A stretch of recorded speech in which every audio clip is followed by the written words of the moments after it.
Well. Let's just say we did it again.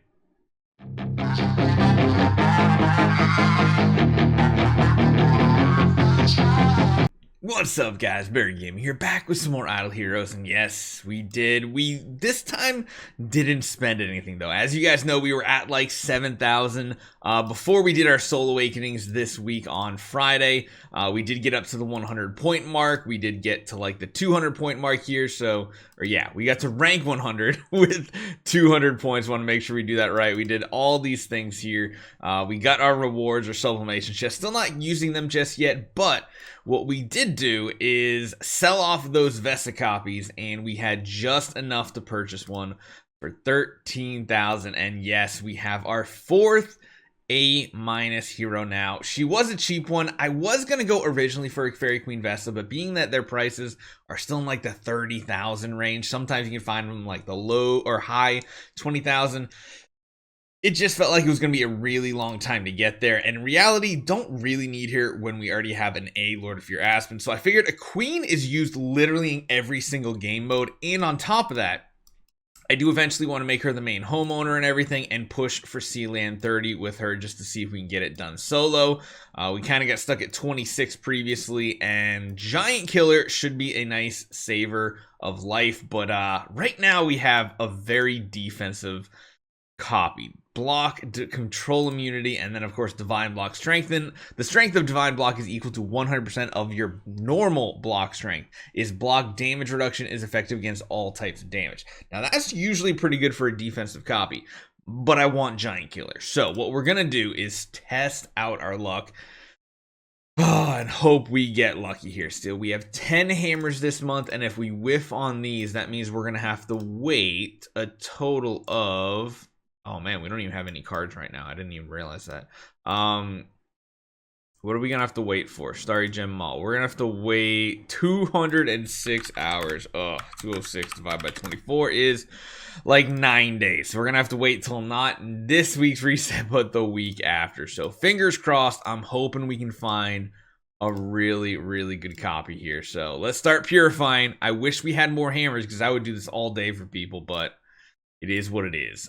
Divine block, and crit damage reduction. I like the control immunity more if we have to stick with anything, so I'm going to keep the current copy. Purify again. Faction rule does not apply. We don't care about control precision, so that is not good. Block, heal effect, not good at all. The fire, crit damage and damage reduction.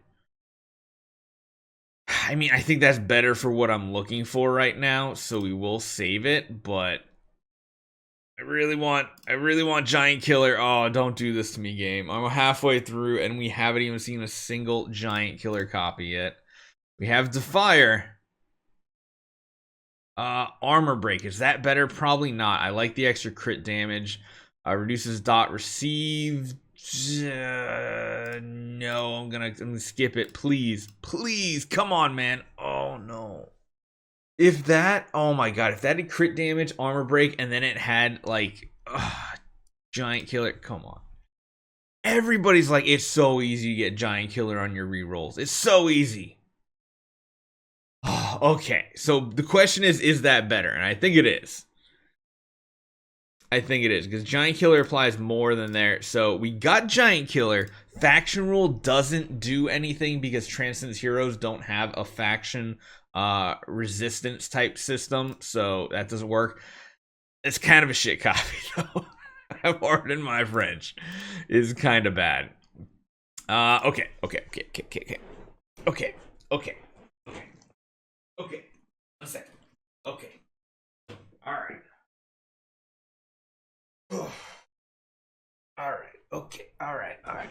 All right. Good luck charm is here.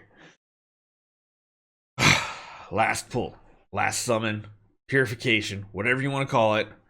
The Viking Berry is here for the victory. It was so close.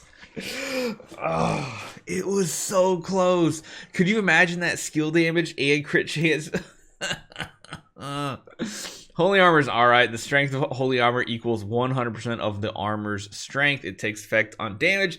They cannot be reduced by armor, excluding Amun-Ra's healing curse. So, kind of a stinky copy, right? I mean, it did get us Giant Killer, which is the most important one. I don't even know if we face Dots in Abyss. I don't think we do because in Abyss we fight Fortress, and Faction Rule just doesn't do anything. For those of you guys who don't know, I'll just show you a quick combat real quick somewhere.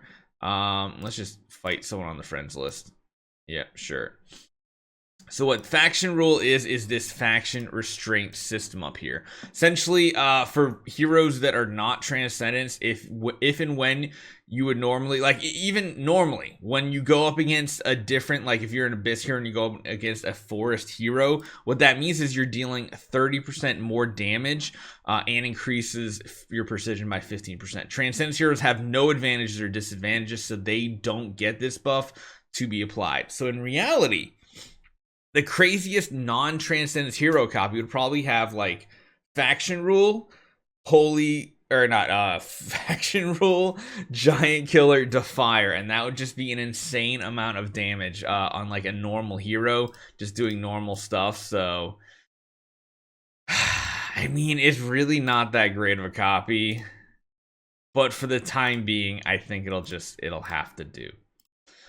We will continue to re-roll it because Giant Killer is what we really wanted it for. And the nice thing is, look at the attack value.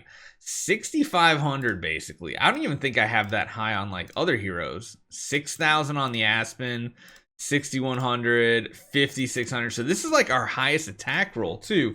And there is one little nice bonus to this. Yes, we do use her in every game mode, so we do need to keep like a crown or something on her, or in reality like an A and B or something. I think I was re-rolling the stones. Yeah, we have less than desirable stones on her right now. But what this does also allow us to do is if we go to our Lord of Fear Aspen, she's also a tenant for him. So she's going to be giving a huge boost of stats to our Lord of Fear Aspen now. And he's actually at what? Because of this addition, he's at 6.35. So we have 11 million attack Mockman, 13.3 million attack Vulcan, and then we have you over here. Aspen's health is what? 435, which is pretty healthy, 595 and 808. So definitely tankier. I'm thinking maybe what we could also do in the future, if I want to, is make her our 4th homeowner, because if we actually take a look at our resources, let's just grab the rest of these chests out here. We take a look at this. We're getting close. We're getting like decently close to what we need to start working on the 4th. Like we're on the home stretch. If you look at all of these, we got a couple points in everything. Holy cow. I guess clearing some content lately has been paying off. So yeah, we're in the 90s on everything. That means we need 15 more points here, but some of these behind me, 95, 97, 94, we're almost done. We're on the last like 10 points on most of these. Might go for the Aura more, and then we can start working on a 4th one. And I might want to just take her out of a tenant slot, make like a much stronger carry version just for him, since I don't care as much of his power that he's getting from them as I do our 2 main households.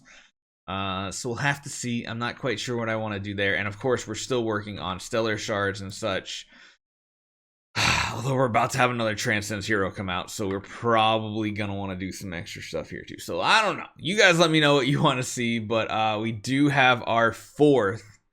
Yes, our 4th A- hero. So got Giant Killer and all of them. Hopefully you guys enjoy this one. I'll see you guys next time.